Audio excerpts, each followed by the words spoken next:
What happens when a disabled man in a small town parking lot becomes the target of cruel bikers?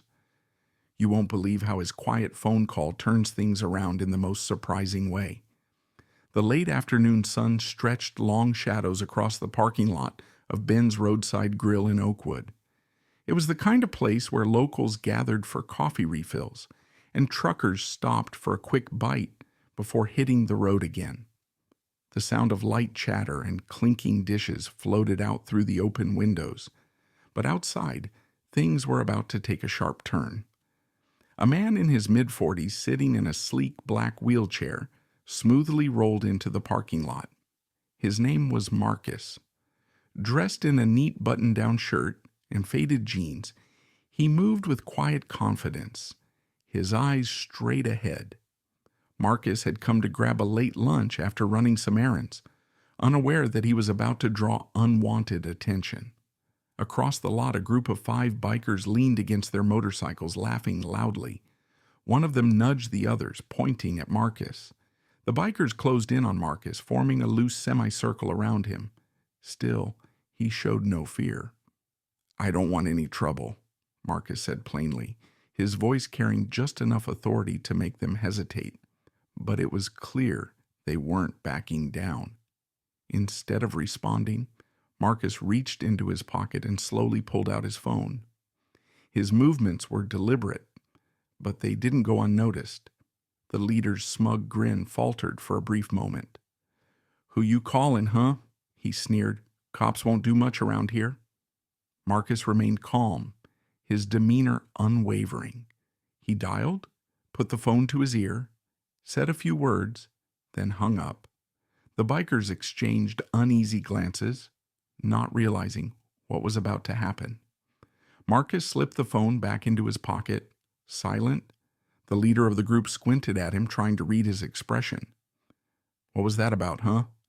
You think you're scaring us?" He sneered, but there was a hint of doubt in his voice. Marcus didn't reply. He didn't need to. Instead, he rolled his wheelchair a few feet to the side, positioning himself against the diner wall as if he had all the time in the world. His calm composure only seemed to frustrate them more. "You got backup coming," one of the bikers joked, his laugh nervous and forced. The others joined in, but their laughter sounded hollow. Something about Marcus's quiet confidence was starting to get to them. Minutes passed. The bikers shifted restlessly, their bravado beginning to crack. "Man, I don't like this," one of them muttered under his breath. But the leader quickly silenced him with a hard glare. Then it happened, a low rumble in the distance. At first it was faint, barely noticeable, but it grew louder with each passing second. The unmistakable roar of engines filled the air, cutting through the tense silence of the parking lot. Heads turned toward the main road as a convoy of motorcycles appeared, their chrome glistening in the late afternoon sun. The sight made the bikers fall silent. The convoy was massive. Dozens of riders, all clad in black leather, their jackets marked with symbols of unity and protection. They moved as one, their presence demanding attention. Marcus watched them approach, his face unreadable, though a slight smile tugged at the corner of his lips. The convoy pulled into the parking lot with precision, lining up their bikes like soldiers preparing for battle. The leader of the original bikers stepped back, his confidence slipping as he muttered, "Who the hell are these guys?" But deep down, he already knew the answer. The power had shifted, and there was no going back. The riders dismounted, boots hitting the gravel with a steady rhythm. They moved with purpose, no words, no shouting, just a collective presence that was impossible to ignore. Each one carried an air of quiet authority, their leather jackets emblazoned with a patch reading "Guardians of the Road." The leader of the convoy, a tall man with a silver beard and piercing eyes, stepped forward. He scanned the scene quickly before his gaze landed on Marcus. "You good, brother?" he asked, his voice calm but firm. Marcus nodded slightly, his expression still composed. I am now, he replied. The silver-bearded man turned his attention to the bikers who had been harassing Marcus. The bikers, who had once seemed so cocky and untouchable, now looked like deer caught in the headlights.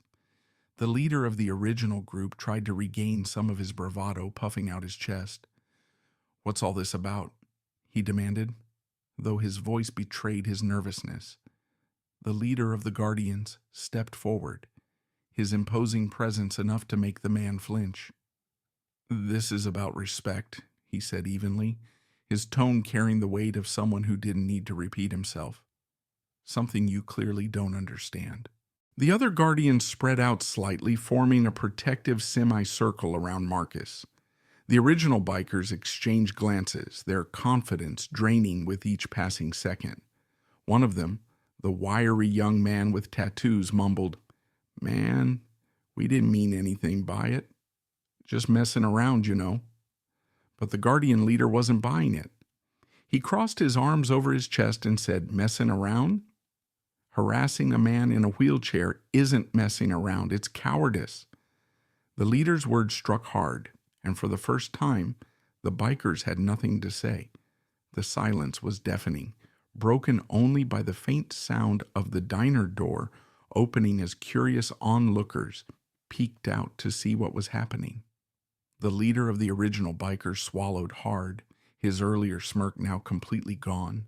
He glanced at his crew, hoping for some backup, but their eyes darted away, avoiding his.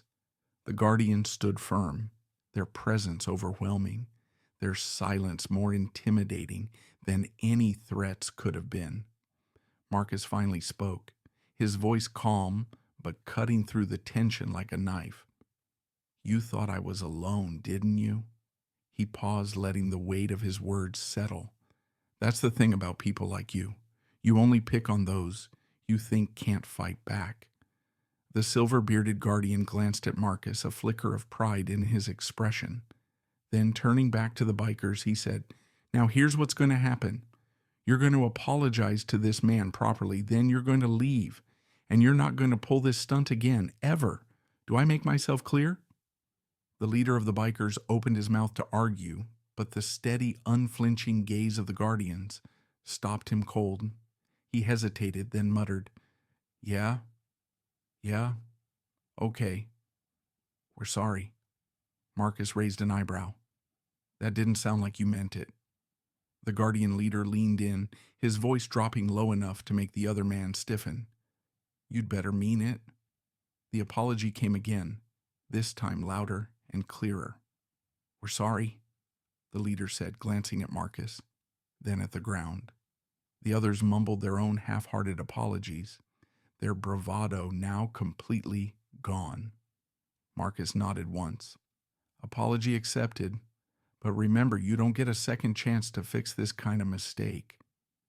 As the bikers scrambled back to their motorcycles, the Guardians stayed put, watching silently until the group sped off, their earlier arrogance replaced by haste and humiliation. The parking lot grew quiet again, the tension finally lifting. Marcus turned to the silver-bearded man and extended a hand. "Thank you," he said simply. The man clasped Marcus's hand firmly. "Any time, brother. You're not alone. Remember that." The convoy began to mount their bikes, the rumble of their engines filling the air once more. But this time, it wasn't a sound of fear. It was solidarity, a reminder that strength comes in numbers and that standing up to injustice always matters. As the last of the Guardians revved their engines and rolled out of the parking lot, Marcus took a slow breath, the weight of the past few minutes lifting off his shoulders. He could still hear the faint hum of their bikes in the distance, a sound that now carried with it a sense of triumph rather than intimidation. The diner, which had been so quiet just moments ago, was now filled with a new energy. Patrons, who had been watching from the windows, began to return to their meals, exchanging quiet conversations. Marcus rolled toward the diner door, his movements unhurried. He had dealt with worse in his life, and today had been another reminder that standing firm in the face of hate and cruelty would always be the right choice. Inside, the waitress, a middle-aged woman with short blonde hair, gave him a soft smile as he entered. "Everything okay out there?" she asked, her eyes scanning him for any signs of distress. Marcus returned her smile, his tone warm. "Yeah, everything's fine now. Just had a little misunderstanding."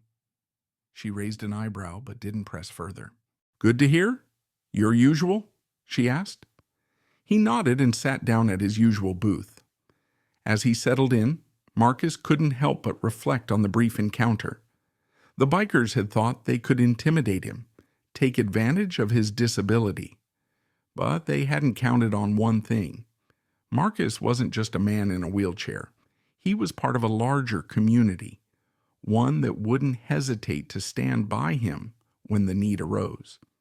The silver-bearded guardian had been right. It wasn't just about the apology. It was about the message, about showing that there was power in unity and that even in the face of intimidation, one person could make a difference. Marcus had stood firm, and in doing so, he had reminded those around him that real strength doesn't come from how much you can physically endure, but from your ability to remain true to who you are, no matter the situation. It was a lesson, not just for the bikers, but for everyone watching. No one, no matter their background or circumstances, should ever be underestimated. In the end, kindness and respect always outweigh fear and cruelty. As the waitress brought his coffee, Marcus took a sip, feeling the warmth as spread through him. For the first time that day, he felt a sense of peace. He had won, not because he had to fight, but because he had stayed true to himself. And in doing so, he had inspired others to do the same.